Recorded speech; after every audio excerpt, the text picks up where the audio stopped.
किसी करेंसी को, किसी स्पेसिफिक नोट को बंद कर देना, यही तो है नोटबंदी भाई। इसके वर्ड सिंपल समझ लो, मीनिंग हाँ जी। देन कौन कौन से नोट बंद हुए थे? हमेशा हायर डिनोमिनेशन की करेंसी को सर्कुलेशन से, मनी सप्लाई पढ़ चुके हो, सर्कुलेशन से बंद कर दिया जाता है, तो किया जाता है, उसको बोला जाता है डीमोनेटाइजेशन। पहली बार नहीं हुआ था हमारी कंट्री के अंदर, तीसरी बार हुआ। ठीक है, अब क्यों किया जाता है ऐसा, क्या जरूरत पड़ती है इकोनॉमी के अंदर ऐसा करने की, क्यों किया जाता है? अचानक से कोई भी मतलब प्राइम मिनिस्टर आए, उन्होंने डिक्लेयर कर दिया आज से, अभी से 500 और 1000 रुपए के जो भी नोट थे वो नहीं चलेंगे मार्केट के अंदर। क्यों, क्या जरूरत पड़ेगी? ब्लैक मनी को, हाँ जी, हाँ क्या जरूरत थी? क्यों बंद किया जाता है? जो ब्लैक मनी वो पता चले। ओके, और पता तो हमें काफी टाइम पहले से, जब मोदी आए भी नहीं थे। मतलब मैं किसी ऑनलाइन किसी भी पार्टी को सपोर्ट नहीं कर रही हूँ, इन जनरल ओपिनियन दे रही हूँ। जब मोदी गवर्नमेंट आई है या बीजेपी गवर्नमेंट आई है 14 के अंदर, उससे पहले उन्होंने अनाउंस कर दिया था कि काला धन लेके आए। मतलब डेटा तो उनके पास पहले से था, तो पता तो पहले ही चल गया था। डीमोनेटाइजेशन का क्या रोल है उसके अंदर? टैक्स टैक्स का कोई लेना देना नहीं इससे, अभी नहीं है। अभी हम इससे कोरिलेट करेंगे, लेकिन बाद में करेंगे। पहले मीनिंग बताओ बेसिक। हाँ जी, सिंपल समझो पहले इसको। पहले एक सिचुएशन समझो, हमारे पास जो भी मतलब बड़े डीलर्स हैं, वो ट्रांजेक्शन किसमें करते हैं? करोड़ों में। और वो करोड़ों रुपए क्या ऑन, ठीक है, ठीक है, 1000 करोड़, लैक्स एंड लैक्स, ठीक है। कैसे ट्रांजेक्शन करते हैं? क्या सारा पैसा ऑनलाइन ट्रांसफर करते हैं? ऑनलाइन क्यों नहीं करते? ऑनलाइन रिकॉर्ड हो गया भाई, गवर्नमेंट कभी भी उसको देख सकती है। यस, गवर्नमेंट की नजर में आगे कर रहा है, मतलब ये मोटी मुश्किल भाई से पकड़ो, पहले इसे पकड़ो, इससे अच्छा खासा वो मिल जाएगा। ठीक है, तो क्या करती है गवर्नमेंट फिर, मतलब पब्लिक ऐसे ट्रांजेक्शन, और ठीक है ऑनलाइन नहीं करती है, बैंकिंग उसमें नहीं करती है, ठीक है, तो कैश में करती है। क्यों? जिससे कि गवर्नमेंट की नजर में ये चीज ना आए। अब जब गवर्नमेंट से उसने बचा लिया, गवर्नमेंट की नजर में क्यों ना आए? क्योंकि जैसे ही गवर्नमेंट की नजर में आएगा, गवर्नमेंट टैक्स मांगेगी, और टैक्स हम देना नहीं चाहते। हमने बहुत मेहनत से कमाया है पैसा, हमारी कमाई, हमारी कमाई में मतलब मेहनत की कमाई है, गवर्नमेंट को फ्री में टैक्स दे दें। ठीक है, तो ऐसे केस में वो नहीं चाहते वो करना। ऐसा भी हो सकता है इनकम सोर्स हो, गवर्नमेंट पूछे कि कहाँ से आया बेटा इतना पैसा, कहाँ से कमा लिया, राइट? तो वो नहीं चाहते कि गवर्नमेंट की नजर में आए ये ट्रांजेक्शन, या गवर्नमेंट की नजर में आए कि हमारे पास इतना पैसा है। तो ऐसे केस में वो गवर्नमेंट से बचाने के लिए उस पैसे को कैश में ट्रांसफर कर रहे हैं। अब तुमने मुझे क्या कैश दिया, तीसरे बंदे को कैसे पता? ठीक है, टैक्स अथॉरिटीज को क्या पता मैंने तुम्हें कितना पैसा दिया? टैक्स अथॉरिटी को क्या पता? कैश है ना। आज भी जो क्लिनिक होते हैं, डॉक्टर के क्लिनिक, कैसे पेमेंट होती है? Mostly cash payment. तो जितने कैश में जो ऑनलाइन में हुए ट्रांजेक्शन, वो तो रिकॉर्डेड है कि इतने पेशेंट आए हैं, इतने वो ट्रांजेक्शन हुए हैं। लेकिन जो कैश में हुए हैं उसका कोई हिसाब नहीं, किसी को नहीं पता कितने करोड़ रुपए छाप रहा है डॉक्टर बैठ के। समझ में आ गया? क्लियर है? डन। तो ऐसी ही ट्रांजेक्शन से उन्होंने क्या किया, अपना टैक्स हाइड कर लिया। तो ऐसी इनकम को जिसपे टैक्स नहीं दिया जा रहा है, ऐसी इनकम को ब्लैक मनी कहते हैं। ब्लैक मनी का मतलब काले नोट नहीं होते हैं, पेंट नहीं होता है उस पे ब्लैक कलर का, वही नोट होते हैं जो नॉर्मल सर्कुलेशन में मार्केट में वही नोट है। लेकिन उसको हम ब्लैक मनी क्यों बोल देते हैं? क्योंकि वो पैसा गवर्नमेंट से छुपाया जा रहा है। ठीक है, वो पैसा, उस पैसे पे गवर्नमेंट को टैक्स नहीं दिया गया है, इसलिए उस पैसे को ब्लैक मनी बोला जाता है। क्लियर हो गया? अब क्योंकि मार्केट के अंदर इतना ज्यादा ब्लैक मनी घूम रहा था, आपने मनी सप्लाई पढ़ा था। मनी सप्लाई का मतलब क्या है? आरबीआई ने कितना पैसा पब्लिक में दे रखा है उसको मनी सप्लाई कहते हैं। ठीक है, कितना पैसा पब्लिक के हाथ में है, कितना पैसा उनके बैंक में डिपॉजिट है, पोस्ट ऑफिस में डिपॉजिट है, उसी पैसे को तो हम मनी सप्लाई कहते हैं, राइट? तो आरबीआई ने ही रिलीज किया है ना वो पैसा, तो आरबीआई को तो पता है मैंने कितने 1000 करोड़ इस साल में रिलीज किए। ठीक है, आरबीआई को ये भी पता है कि ट्रांजेक्शन कितने करोड़ के हो रहे हैं, भी तो पता है ना, क्योंकि जितने भी ट्रांजेक्शन हो रहे हैं, सैलरी दी जा रही है किसी को, या जो भी एक्सवाइजेड खर्चे हो रहे हैं, खरीदा जा रहा है, बेचा जा रहा है, जो भी हो रहा है, सारे ट्रांजेक्शन जो भी ऑनलाइन हो रहे हैं वो तो सब विजिबल है आरबीआई को, रिकॉर्डेड है। आरबीआई के पास डेली बेसिस पे ये रिकॉर्ड है कि आज के दिन में कितने 1000 करोड़ का ट्रांजेक्शन हुआ है। ठीक है, क्योंकि ट्रांजेक्शन की बात कर रहे हैं, क्योंकि एक की इनकम दूसरे का खर्चा है। सैलरी दी गई है, उसको इनकम मिली है, मुझे सैलरी मिली है, लेकिन ऑर्गेनाइजेशन के लिए वो एक्सपेंडिचर है। ठीक है, मैं किसी को दे रहा हूँ, उसकी इनकम है, लेकिन मेरा एक्सपेंडिचर है। हम ट्रांजेक्शन की बात कर रहे हैं, तो कितने 1000 करोड़ के ट्रांजेक्शन मार्केट के अंदर हुए, ये सारा डेटा आरबीआई के पास होता है। क्लियर हो गया? ऐसे केस में जब हमने थोड़ा सा पैसा उस मनी सप्लाई में से बचा के अपनी अलमारी के अंदर छुपा के रख लिया, तो नुकसान किसका हो रहा है? आरबीआई ने रिलीज इसलिए किया था कि मार्केट के अंदर ये पैसा फ्लोट करे। ठीक है, मनी सप्लाई प्रॉपर वो करे, वॉक नहीं तो मनी सप्लाई प्रॉपर हो। ठीक है, लेकिन वो तो हो नहीं पा रही है। डिस्टर्ब किसने कर दिया? जिन लोगों ने छुपा के उसको साइड में रख दिया। ठीक है, जब हमारा ये डिमोनेटाइजेशन हुआ था, सबसे ज्यादा दुख जो हुआ था मम्मियों को हुआ था, क्योंकि उनकी सालों की दवाई हुए 500 के नोट निकल के आए बाहर, है ना? अब क्या था उसका पर्पस? उसके पीछे पर्पस क्या था कि जो पैसा मनी सप्लाई से बाहर कर दिया है आप लोगों ने, वो वापस मनी सप्लाई के अंदर सर्कुलेशन में आ जाए, वापस कंट्री के काम आ जाए। ठीक है, क्लियर हो गया?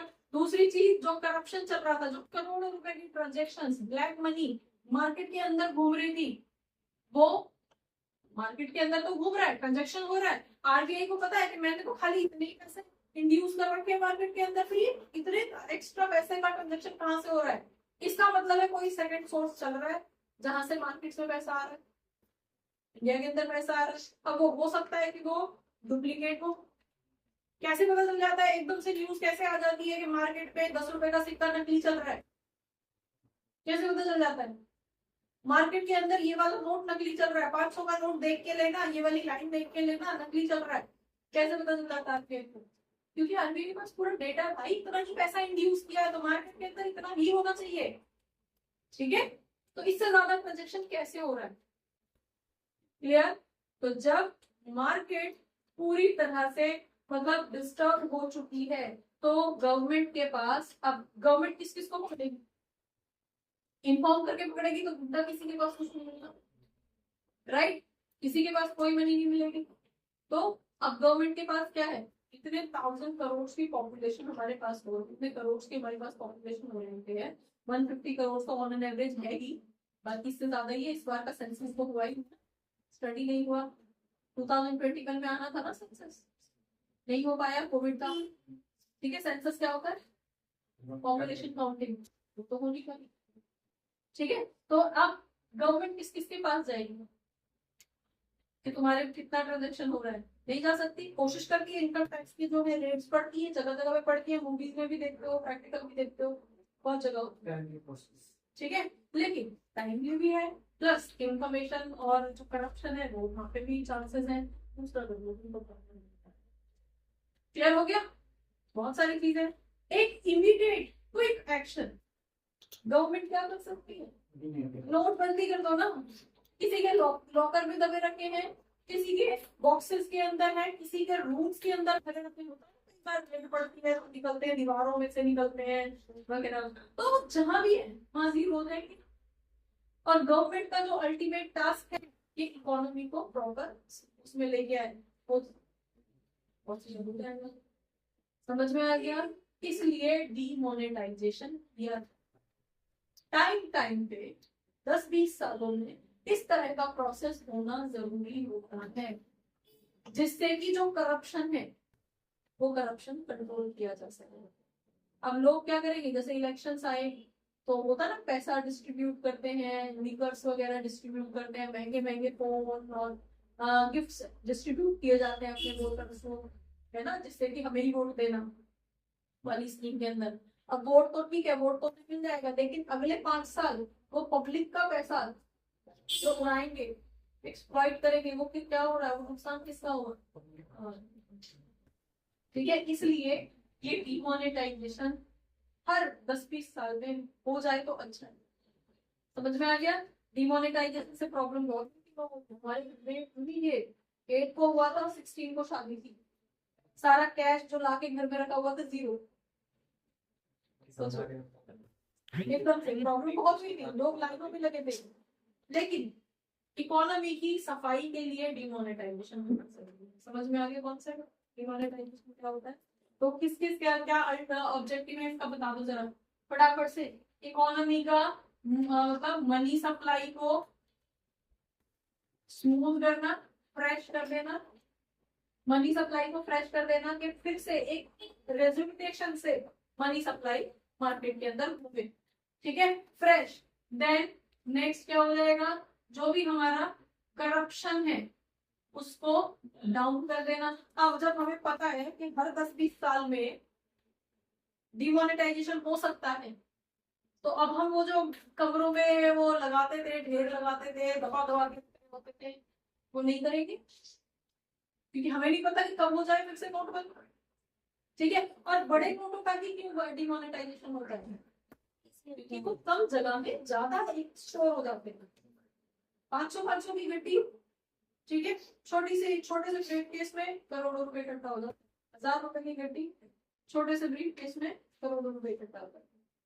ठीक है, छोटे 100 रुपए की गड्डियां कोई नहीं लगाता, हमेशा बड़े करप्शन जो होगा वो बड़े नोटों में होगा। इसलिए हमेशा डिमोनेटाइजेशन में बड़े डिनोमिनेशन के नोट्स को ही बंद किया जाता है।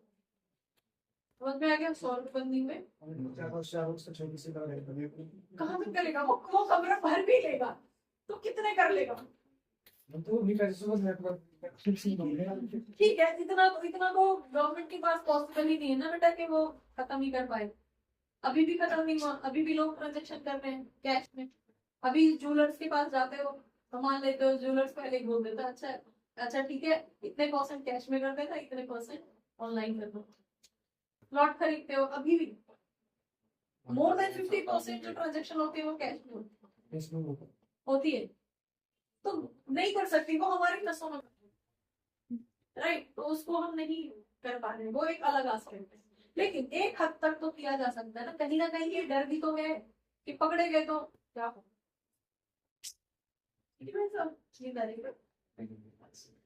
चलिए क्लियर हो गया, तो करप्शन हमारा डाउन हो जाएगा। नेक्स्ट हमारी जो मनी सप्लाई है वो स्मूथ हो जाएगी। जो हमारी ब्लैक मनी है, ब्लैक मनी कहाँ से आ रही है, जहां से भी आ रही थी हमें एक सोर्स पता चल जाएगा कहाँ से आ रही थी।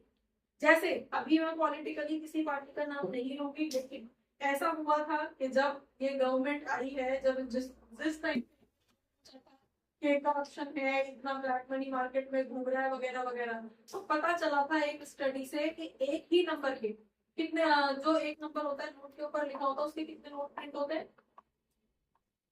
जो सीरीज लिखी होती है नोट के ऊपर राइट साइड में, देखिए कभी ध्यान दिया है?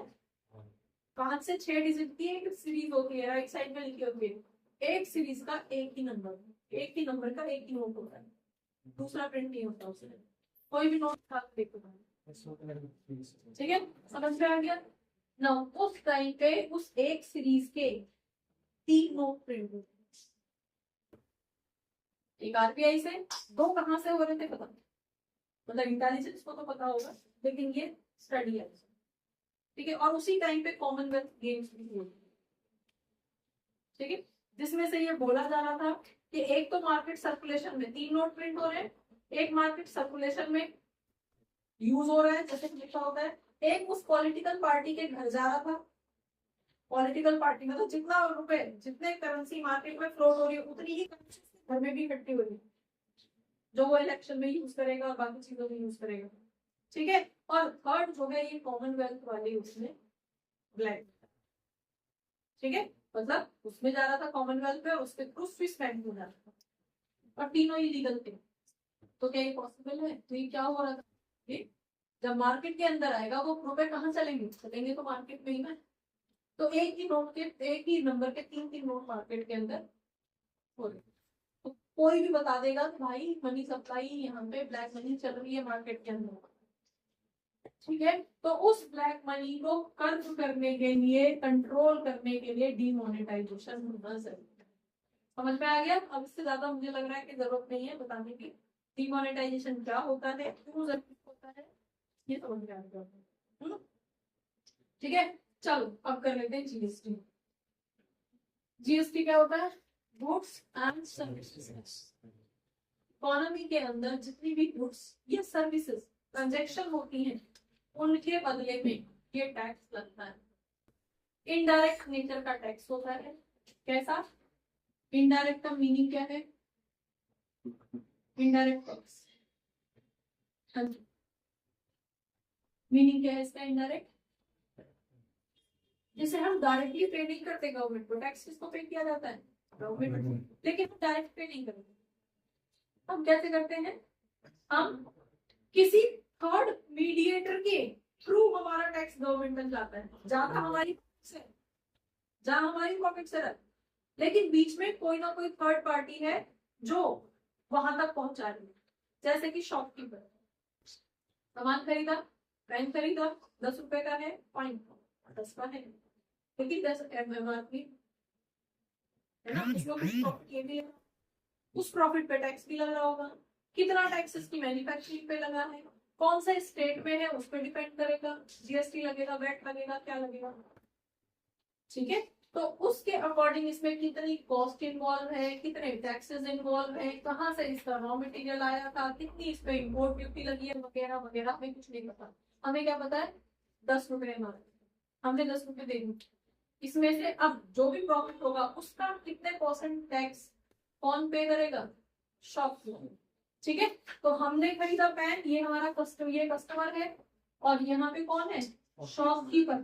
तो शॉपकीपर जो है कस्टमर से ले रहा है और किसको दे रहा है? गवर्नमेंट को पे कर रहा है। तो इस तरह से इस सीक्वेंस में जो है टैक्स मूव करके आ रहा है, जहां हमारी पॉकेट से रहा। जब हम डायरेक्टली गवर्नमेंट को पे कर रहे थे इनकम टैक्स, हमारी कितनी इनकम है, हम टैक्स पे कर रहे थे गवर्नमेंट को directly, that was direct tax, ठीक है। और जो हम इनडायरेक्टली पे कर रहे हैं, कोई थर्ड पार्टी हमारे बिहाफ पे गवर्नमेंट को पे कर रही है, दैट इज इनडायरेक्ट। क्लियर हो गया? तो जीएसटी हमारा इनडायरेक्ट टैक्स के अंदर। अब ये डिपेंड करेगा कि आप कहाँ सेल परचेज कर रहे हो, with in the state. UP की कंपनी है, यूपी में ही खरीद रही है, यूपी में बेच रही है, ऐसा भी हो सकता है, ठीक है। तो ये डिपेंड करेगा कि आप कहाँ बेच रहे हैं। तो यहाँ पे हम देख लेते हैं आपका जीएसटी कब लगेगा। आप सिंपल ट्रांजेक्शन्स पे ध्यान दीजिए कि ये आपका इंट्रा स्टेट ट्रांजेक्शन हो रही है। इंट्रा स्टेट मतलब विद इन द स्टेट, ठीक है। और इंटर स्टेट का मतलब क्या है? इंटर स्टेट, इसका मीनिंग क्या है? आउटसाइड स्टेट, जहाँ पे एक से ज्यादा स्टेट्स इन्वॉल्व है। कहीं से खरीदा, हरियाणा से खरीदा, केरला में बेचा, कश्मीर में बेचा, वहां से खरीदा, वहां बेचा, वगैरह वगैरह, यूजुअली ये, ठीक है। नाउ इंट्रा स्टेट के अंदर मतलब विद इन द स्टेट, यहाँ पे किस तरह की वो हो रही है, अब डिपेंड करेगा कि आप परचेज कर रहे हो या सेल कर रहे हो, ट्रांजेक्शन कौन सी वाली है, राइट। तो आपके पास अगेन आप परचेज कर रहे हो या सेल कर रहे हो, ठीक है। तो जैसे ही आप इंट्रा स्टेट करते हो वैसे ही आपके ऊपर जो जीएसटी लगती है वो जीएसटी 2 हिस्सों में बट जाती है। अगर एक ही स्टेट के अंदर आपका सारा बिजनेस है, यहीं से खरीदा यहीं बेचा, एक उसी लिमिट के अंदर है, ठीक है, एक ही स्टेट इन्वॉल्व है, तो जो भी जीएसटी का टैक्स जाता है, टैक्स है गवर्नमेंट के लिए इनकम है, तो जो भी टैक्स पे होता है वो 2 हिस्सों में बराबर बढ़ जाता है। आधा हिस्सा स्टेट गवर्नमेंट ले लेती है उस टैक्स का, और आधा हिस्सा सेंट्रल गवर्नमेंट ले लेती है, ठीक है। तो यहाँ पे हमारे पास जो है सीजीएसटी और SGST इक्वल क्वांटिटी में बांट दिए जाते हैं। अगर जीएसटी सपोज 18% है तो 9% पैसा ये रख लेगा, 9% ये रख लेगा, दोनों को ने आधी आधी इनकम बांट लिया। ठीक है। अब जब भी हम परचेज कर रहे हैं तो हमारी जो ट्रांजेक्शन रहेगी उसमें वर्ड यूज होगा इनपुट। यहाँ पे इनपुट कौन सी वाली कहोगे? Input CGST, input SGST. समझ में आ गया? टैक्स किस नाम से लगेगा? इनपुट सीजीएसटी, इनपुट एसजीएसटी, क्योंकि आप खरीद रहे हो। ठीक है। यही चीज अगर आप सेल कर रहे होते तो यहाँ पे लगता output CGST and output SGST. Clear हो गया? कब? ये तुम्हारा 11th में भी काम आता है। 11th में आपका जीएसटी की कैलकुलेशन के टाइम पे काम आता है। ठीक है, समझ में आ गया? कब? जब इंटर स्टेट ट्रांजेक्शन हो रही है एक ही स्टेट के अंदर। यही चीज अगर इंटर स्टेट हो रही है तो इंटर स्टेट का मतलब क्या है? Multiple states involve. तो कौन कितना हिस्सा लेगा ये क्लैरिटी नहीं है, आपस में ही लड़ाई हो जाएगी। मेरा हिस्सा ज्यादा है, मुझे ज्यादा मिलना चाहिए। तो होगा क्या? पूरा का पूरा कौन ले लेगी? सेंट्रल गवर्नमेंट ले लेगी। किसके नाम से? इंटीग्रेटेड के नाम से। Integrated IGST, integrated GST. ठीक है। तो हमारे पास यहाँ पे क्या हो जाएगा? अगेन ट्रांजेक्शन या तो परचेज होगी या सेल होगी। राइट। परचेज के अंदर क्या हो जाएगा? इनपुट, इनपुट तो लगेगा, जैसे ही परचेज है वैसे ही इनपुट जीएसटी, इनपुट आ जाएगा रोल में आईजीएसटी। पूरा का पूरा 18%, पूरा का पूरा 18% इनपुट आईजीएसटी से लगता है। ठीक है।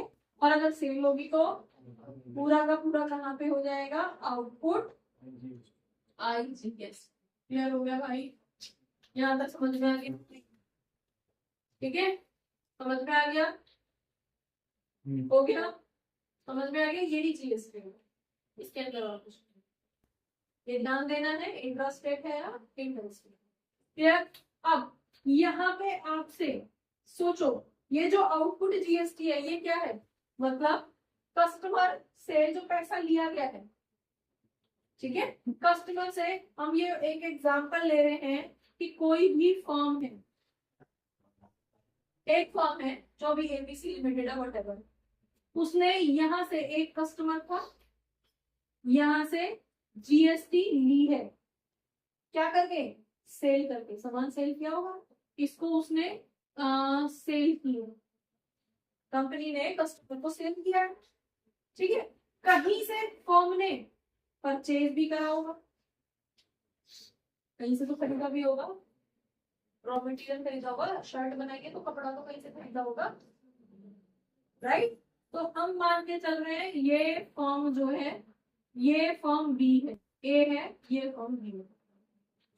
ठीक है। कहीं से खरीदा होगा, इसने इसको बेचा। ठीक है।